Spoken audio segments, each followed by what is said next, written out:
Many years ago, I had a friend who wanted to use advertising, Facebook advertising, to draw business to his gym. It was a time when he was struggling financially to get people in the door in enough numbers to support himself and his family.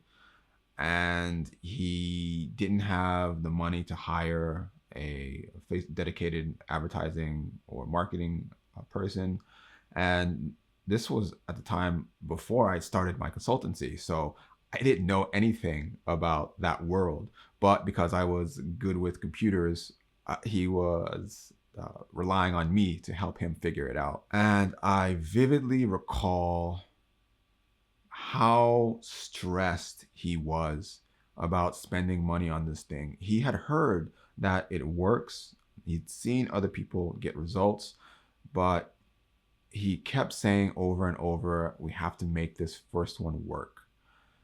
It has to. This has to work. I don't want to spend money unnecessarily. This one has to work." And I knew intuitively that that was 100% the incorrect way to go about this. But at the time, I didn't have the words or the knowledge or the personal experience to articulate why his way of thinking and his approach is incorrect. So we started the campaign, and of course, it didn't work. And after that, he was done with Facebook advertising. It wasn't until I started marketing for my own business, and one book in particular helped me really crystallize why everything he thought and the way he thought was wrong. And it was Anti-Fragile by Nassim Taleb.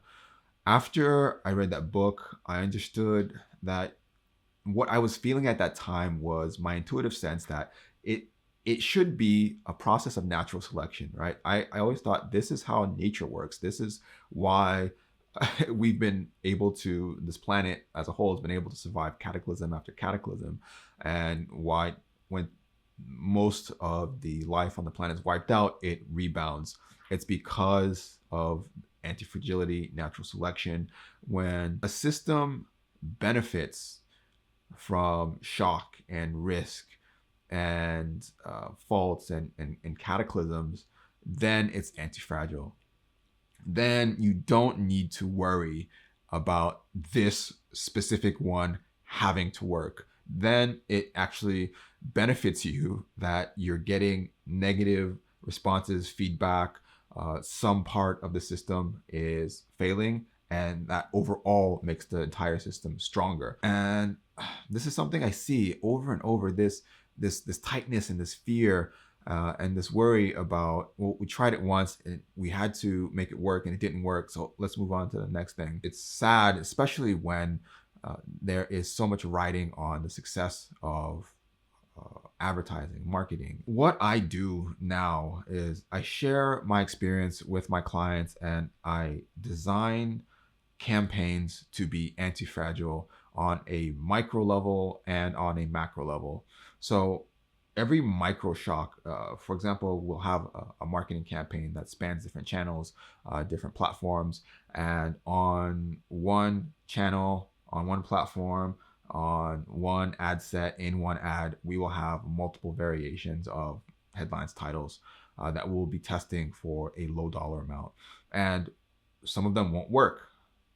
That is the way that nature works. Not everything you try is going to work. But that small micro shock, that death of that one individual component of the entire network, the entire system, makes the entire thing on a macro level much stronger. And that, in a nutshell, is anti-fragility. That's what I wish I could have communicated to him at that time. That is what I intuitively used to grow my own business. Like when my partner and I had started a business, we, again, in the beginning, we were struggling a bit, but I applied my experience designing systems. I built out campaigns. So eventually we were putting $1 in and getting $2 out like clockwork. And that's the way that it should be. You have a system that no matter what happens, you've designed it in a way that every small fault or shock or death of one part makes the entire thing stronger. That's when you're anti-fragile, and that's when you don't have to worry anymore. And if you'd like me to help you do that for your company, contact me at systematicb2b.com/calendar. We can have a short chat and I can see how I can help you make your system, your campaigns anti-fragile. All right. I will see you next time. Bye-bye.